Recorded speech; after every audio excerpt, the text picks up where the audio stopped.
Hi, and welcome to today's Biznology Digital Marketing webinar. I'm Mike Moran, founder of Biznology and a senior strategist to Conversion, a leading social consultancy. I'm the co-author of Search Engine Marketing Inc., now in its third edition, and sole author of Do It Wrong Quickly, How the Web Changes the Old Marketing Rules. I'm a veteran of IBM, managing groups in IBM.com for 8 years and retiring from IBM in 2008 as a distinguished engineer. Today, you'll be hearing from Glen Kushner, who will present Choosing Metrics that Drive Content Marketing ROI. But before we start, we need to recognize our sponsors. Barn Raisers, a full-service digital and social media solutions company that builds brands using proven relationship principles and ROI.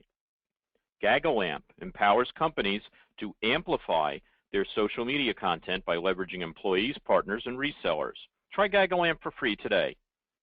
Garris Digital, a full-service digital strategy firm that reaches deeper into the conversation than any other agency anywhere. Polygraph Media enables marketers to optimize social advertising campaigns with data science and precisely target messages to customers. As we wait for more attendees to join, let me review the format of our webinar. Our Biznology webinars last just 30 minutes. You can easily fit them into your busy schedule. We record each webinar and we'll email you that link later this week. During our speaker's presentation, you can use GoToWebinar to ask a question. That orange arrow opens and closes your controls. If you have a question, simply type it into the box labeled Questions at any time during the event and press the Send button. I'll select a few questions at the end of our webinar and pose them to Glen. While we're waiting for the last few attendees to join, I'd like to remind you that the Biznology monthly newsletter and daily articles are available for free at biznology.com. So if you're not already a subscriber, we hope that you'll sign up now. Thanks again to all of you for spending 30 minutes with us. We know how valuable your time is, so let's introduce today's speaker. Glen Kushner is our newest Biznology author and has over 15 years of digital media experience. With data-driven strategies, Glen's focus is on empowering marketers to make ROI-based decisions. Glen has worked with the most respected marketers and agencies to introduce digital transformation and analytics innovation and prove the value of measuring intangibles such as emotional engagement. Glen's expertise is identifying the metrics and data that matter, tracking marketing efforts that lead to improved brand and business outcomes. So if you've ever struggled with the ROI of your content marketing, this is the webinar for you. Glen, take it away. Thank you, Mike. Thanks, everyone, for attending today. So huge investments are being made in marketing analytics today. However, marketers are still struggling to shift from a mode of making decisions by gut and instinct to data-driven strategies.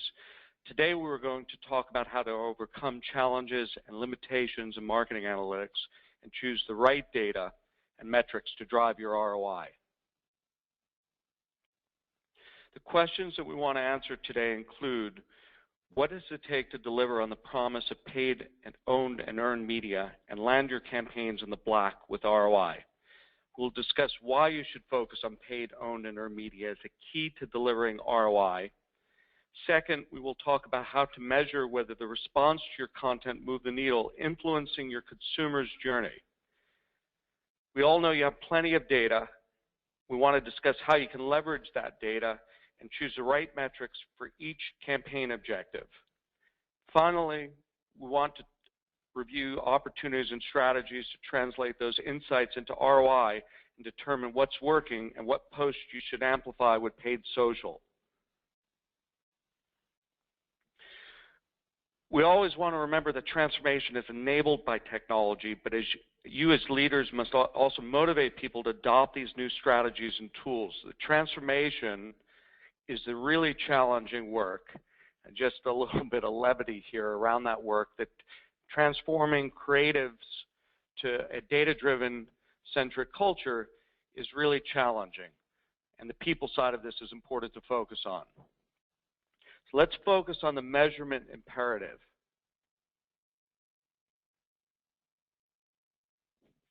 Measuring ROI has never been a higher priority at a C-suite level. CEOs see measuring success as critical to growth. For CMOs, we can see a measurement gap with just a little more than 1/3 of CMOs saying that they can prove the value of their efforts quantitatively. According to research by CMO Survey, McKinsey, and Duke Business School, marketers are frequently overwhelmed by the sheer quantity of data and tools and not using the data that they have purchased. Reporting by marketers frequently does not include a financial outcome to make results count for your leadership. And metrics that are used frequently are challenging to tie to concrete business outcomes without sophisticated data science. For example, activity metrics such as likes and tweets and conversion are not used by senior leadership to focus on KPIs such as sales. For B2C marketers, measuring content effectiveness is the #1 challenge. Less than 1/2 of content marketers today say their efforts are currently effective. Measurement is the key to success, but only 1 in 4 marketers measure content marketing return on investment today. To deliver on the promise of paid, owned, and earned media, marketers must master data-driven decisions to increase ROI.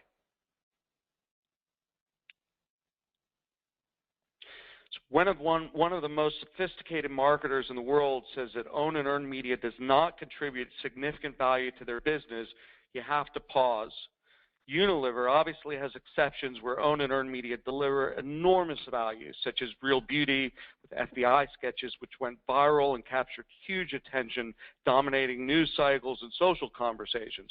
But to deliver on the promise of paid, owned, and earned media consistently, your whole has to add up to some greater than the parts.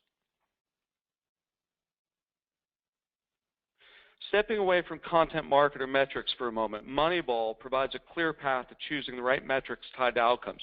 If anyone saw the movie or read the book Moneyball, baseball statistics provide a clear example of how to choose the right metrics, such as getting on base, not just hits. Statistically, the more players who get on base via hit, bunt, walk, the more runs a team is likely to score, and the more runs equals more wins. Frequently, we get caught focused on activity metrics such as digital and social behaviors, likes, tweets, which lack a clear tie to business outcomes. It's important to choose the right metrics. Let's talk about Moneyball for content marketers and metrics with a clear tie to outcomes such as sales.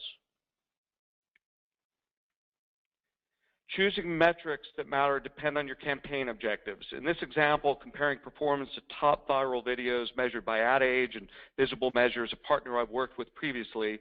For video #1, how effective was the campaign depends on the goal. If the objective was media efficiency, reach, and the number of views to create awareness as the KPI, #1 did really well with nearly 40 million views. If the campaign objective, however, was to generate awareness and consideration and engagement beyond views, #2 video has nearly 4x the engagement ratio of video #1. So it's important to think about what are your campaign objectives that you're trying to accomplish, and then line up the KPIs and metrics that matter most. What digital and social metrics should you consider using? On the left-hand side, you can choose to utilize discrete data on online behaviors and digital interaction with your own media, your content, as an important part of the story. But this left-hand side does not tell the only part of the story. On the right-hand side, this section focuses on earned media. Beyond the views and discrete number of likes and shares, you can measure engagement with your own media with a deeper dive into what users say when they comment on your video or blog or Facebook post. The idea of measuring what people say is to get a pulse on how your consumers' comments influence other consumers' journey. In this section, we will dive into social metrics tied to marketing outcomes that matter to leadership, such as awareness, sentiment, and intent. These social metrics can provide a case to prove your ROI for content marketing. The goal with any type of content marketing is to get your content talked about, to create the treasured earned media. And why focus on earned media and word of mouth? It has an outsized impact. The research is clear that word of mouth is far more effective 2 to 4x in some cases than any other type of marketing. It's where consumers influence other consumers' journey by sharing and commenting on your content. In these comments, you can get a direct read about whether consumers' words about your brand and product attributes have an impact on other consumers' decisions. To track the response to your content and creative, you can analyze comments published to content. With social metrics highlighted here, you can quantitatively measure whether your brand is talked about, creating awareness. Is that brand mention positive, negative, or neutral? Not only can these social metrics provide measurement of ROI, but when used early in the campaign, KPIs such as emotional engagement can provide a predictor of what posts are most likely to go viral, what content you should consider investing to amplify. Importantly, you can leverage digital and social metrics to understand what drives outcomes. Does content create consideration or purchase intent? For example, for a CPG food brand, does interest in recipes that they published translate into consumers talking about trying and cooking a new dish with their product? Or does a video about a new car translate into users talking about excitement to go test drive that car and ultimately convert to dealer or website visit? Does your content mobilize existing customers and advocates to talk about their experience with your product and recommend buying? And importantly, when those advocates talk about your brand or product, do they talk about attributes that are really important for driving other consumers' decision journey?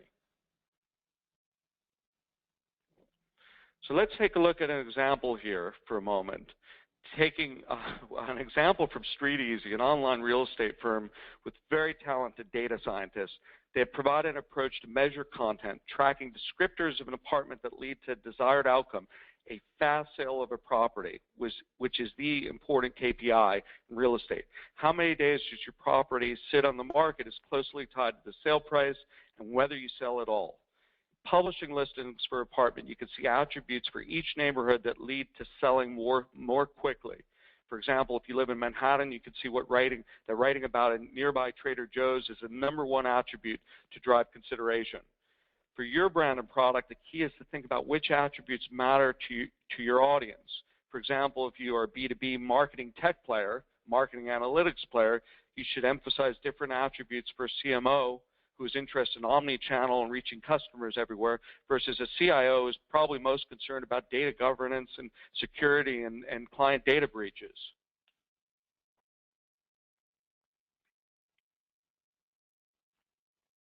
We have touched on many of these social metrics that include viral momentum to predict your post's ability to generate earned media, as well as brand performance metrics, which provide a key measure of success to your marketing leadership in terms that they understand, and track whether your content moves the needle in consumers through a journey from awareness to consideration.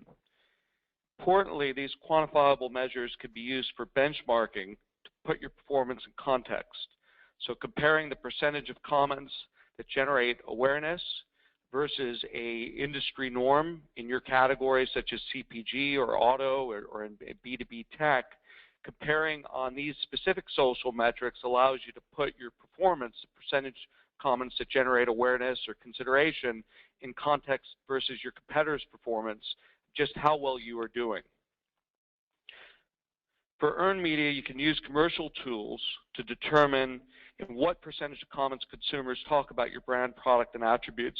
New advanced text analytics and natural language processing allow you to measure emotional engagement, which is one of the most important predictors of whether your post will go viral.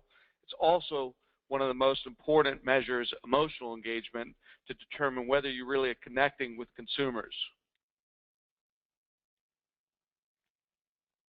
As a best practice, you want to leverage social metrics as a tool to identify what posts will go viral so you can invest more in winning posts and less in misses. The key is doing this as early as possible in the campaign. And by using social metrics, discrete quantifiable measures, you can get an accurate read at a much earlier stage before you spend your money, choosing what are the best bets or avoiding the losses, the posts that are going to lose and fail to engage. For your data scientists, social metrics could be used to provide a quantifiable measure and correlate your content marketing efforts to business outcomes such as sales.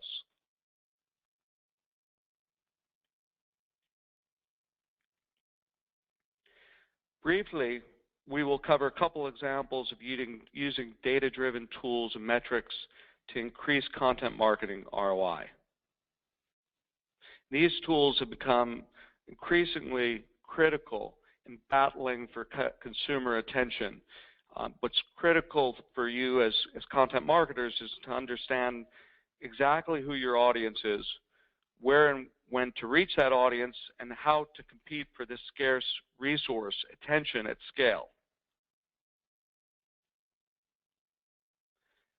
First, as a commercial disclosure, I'm currently an advisor for Polygraph Media, and I've been working as one for several years. Polygraph has provided these examples.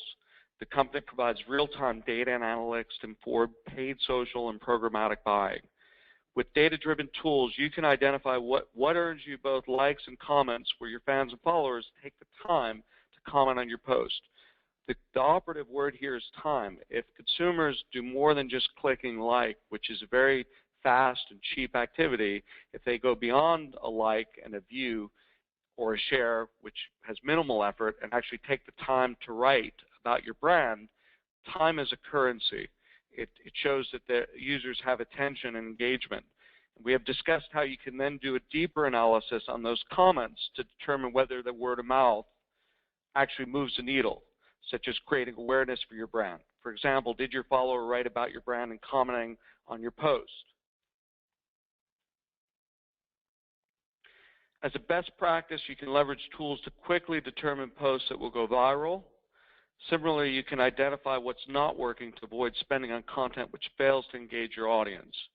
And you can benchmark your campaign and posts for your brand relative to competitors that you can put so that you can put performance in context. And importantly, you can do that benchmarking over time to understand where you really have advantages and use this benchmarking as an important part of a business case about how you're winning or losing attention for your audience and consumers versus the attention that your competitors are commanding.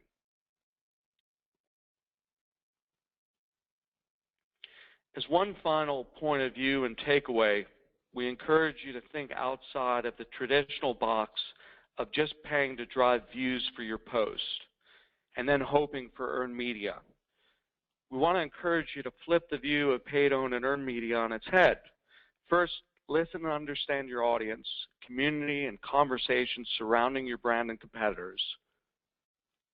Second, allow demand, what your audience is interested in, to drive your content strategy so that you produce content which is useful and relevant and resonates for your audience.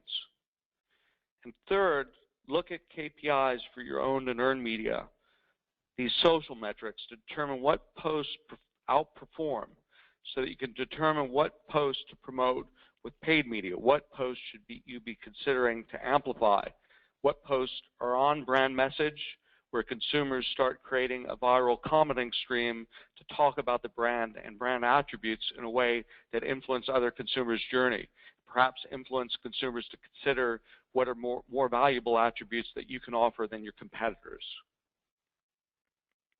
I want to thank everyone for their time. I'll turn this back over to Mike. Thanks a lot, Glenn. And I'm sure our attendees have a much stronger idea of how to measure their content marketing success, but you didn't answer every question. I've got several good questions from our audience teed up for you. And I'd like to remind our audience it's not too late to ask your own question by typing it into the questions box in your GoToWebinar controls. Before we get to the questions, I'd like to remind you that the Biznology team provides Jumpstart workshops for corporations who want to apply what they learn directly to their own business and have their team create a plan for executive approval right in the workshop. Tim, Peter, and I teach the content marketing course, and we'll be there to guide you and help you persuade that executive to say yes. Go to biznology.com/training for more information on all our offerings. We're about to start firing questions at Glenn, but we need to thank our sponsors once again. Barn Raisers, a full-service digital and social media solutions company that builds brands using proven relationship principles and ROI. GagaLamp empowers companies to amplify their social media content by leveraging employees, partners, and resellers. Try GagaLamp for free today. Garris Digital, a full-service digital strategy firm that reaches deeper into the conversation than any other agency anywhere. Polygraph Media enables marketers to optimize social advertising campaigns with data science and precisely target messages to customers. Now on to your questions. Our first question, my CMO is not data-driven. How can I persuade her to make decisions based on our data?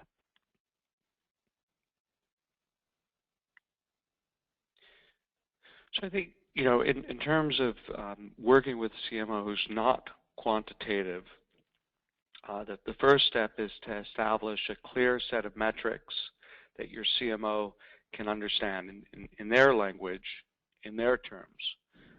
One of the key takeaway points from today's session to emphasize is that social metrics, although it might be a channel where your CMO is not familiar with the metrics for social media or digital and not quantitative about the metrics that are important and that matter, you can take those digital and social metrics and translate them in terms that the CMO, any CMO, should understand, including the funnel or the journey.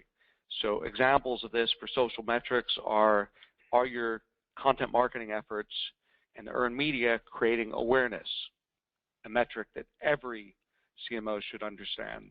Are they the comments creating preference around your brand or intent and consideration? Again, you want to really emphasize choosing social metrics that will provide a language that your CMO will get quickly.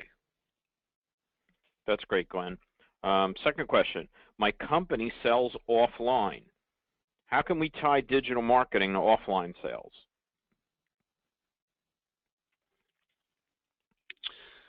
So I think this is a very interesting question and perhaps requires a little bit more thought in the process.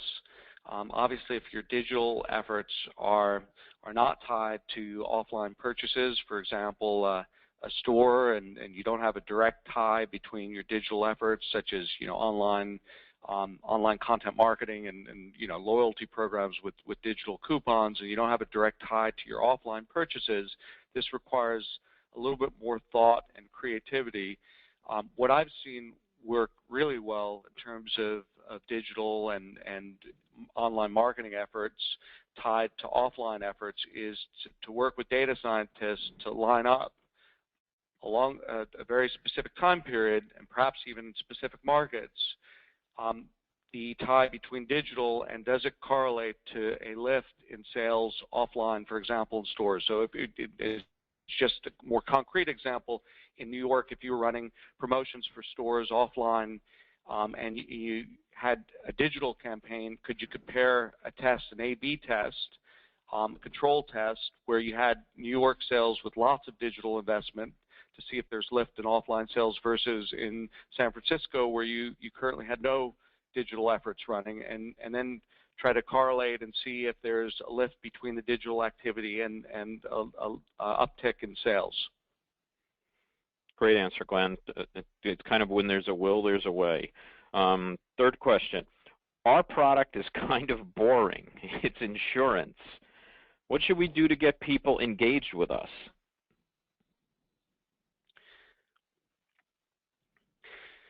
So I think there are always, in the world of advertising, it's easy to get your message and your content in front of the right audience. The other side of the coin, which is just so vital, is the creative and the actual content itself. And so without knowing a lot about the insurance product, I think it's important to think about the creative and what are for the audience standpoint, what is most important to this audience? And rather than just positioning your insurance product versus competitors to sell and create brochureware, it's important to think about what are the activities, the life events, the things that are most important to your audience, and creating content so that you can participate in conversations that are most relevant to them. So I think in terms of taking what might be an insurance product that seems boring on the surface and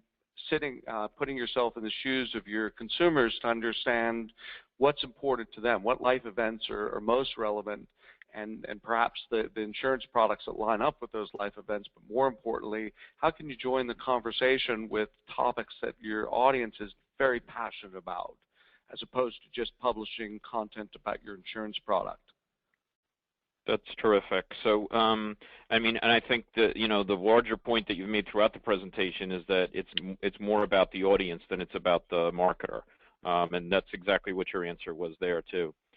Next question: how do you figure out which kinds of content or conversation drive people through the decision journey? So there's two approaches, and it really depends on just how much what your content activity is and what the conversation level around that content is. Is it, you know, small, a couple hundred comments? You know, for example, with a B2B product, is a smaller community talking about your product, or are there thousands of posts or thousands of comments to your post? And depending on what the amount of activity is, if it's small, you could certainly just go through and read commentary on comments to your post and perhaps comments to your competitors, and get a sense of what's important, what are the topics beyond just your brand and product that those consumers are talking about. Now, if there are thousands of comments or tens of thousands of comments, there are social listening tools, and there are very sophisticated analytics for natural language processing and text analytics to actually look quantitatively at what topics are most important, that are surfacing most frequently. And then associated with those topics, my recommendation is always to not only look at the frequency of topics, but to look at what are the topics that people talk about most passionately, with the most engagement, either positively or negatively. And so not just looking at sentiment for the brand, but what are the topics that emotionally engage. And those, from my perspective, are always a really interesting way to look at the potential topics to start talking about your brand in a way that will really engage your audience. Very cool, very cool. I mean, and I think, you know, you kind of touched on it, but if you identify topics that people have a negative emotion about, those might be the problems that you could be solving that you can engage with people on. I mean, good stuff. Let's see. I think we have time for a couple more questions. Let's see. Here's one. What kinds of metrics can you use to understand your audience, which I think was one of the steps that you talked about, is understanding the audience. And so the question is, what kind of metrics can you use for that? So if you're trying to understand your audience, I mean, there's a number of things that you want to understand about it. I mean, first, in terms of getting at data around the audience, and what does that actually mean?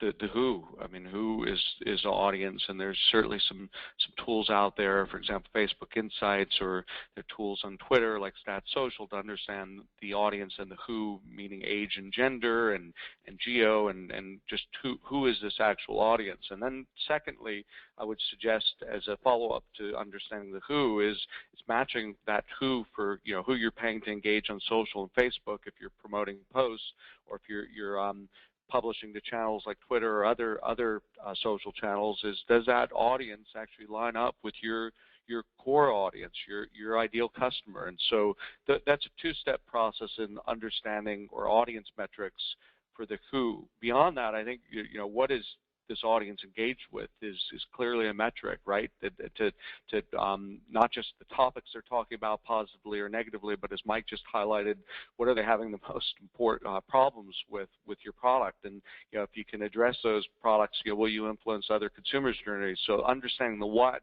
qualitatively and layering on some quantitative data, understand, you know, what are the topics and experiences that could most frequently influence other consumers, and understanding the what about that audience is super important. And then, you know, which social platforms are they engaging in? So I would say audience metrics around where, and specifically for your core audience, not just all your followers, but your core audience. where are you most likely to engage them? On which social platforms should you consider investing? And beyond that, not just where can you reach them, but where you do reach them, what kind of impact you have. And so audience metrics around how effective each content platform is in terms of moving the needle on social metrics such as awareness or positive exposure, positive sentiment are really important. So I'm running through a context diagram if you folks can think through following my train here, but the when to reach that audience. So if you've got a mom audience, obviously there's certain times to reach versus a business audience at lunch, and so thinking about the when. So I think I've gotten started answering that question around the types of metrics to understand the audience. Mike, I don't know if I missed anything there that you want to add. No, I think that was a really good wrap-up to the whole presentation, Glenn, and that's all the time we have for today. Glenn, thank you so much for these great ideas, and thanks especially to our audience for your participation and your questions. If any of you had questions we did not have time to answer, you can email your questions to Eileen@MikeMoran.com, and she'll be sure to get them to Glenn for the answer. Later this week, we'll send you all a link to the recording of this webinar to listen to again and to share with others. We also invite you to mark your calendars for our next Biznology webinar, B2B Content Marketing for your sales force, scheduled for 11 a.m. U.S. Eastern Time on June 9th. We hope to see everybody back there then. Bye, everybody.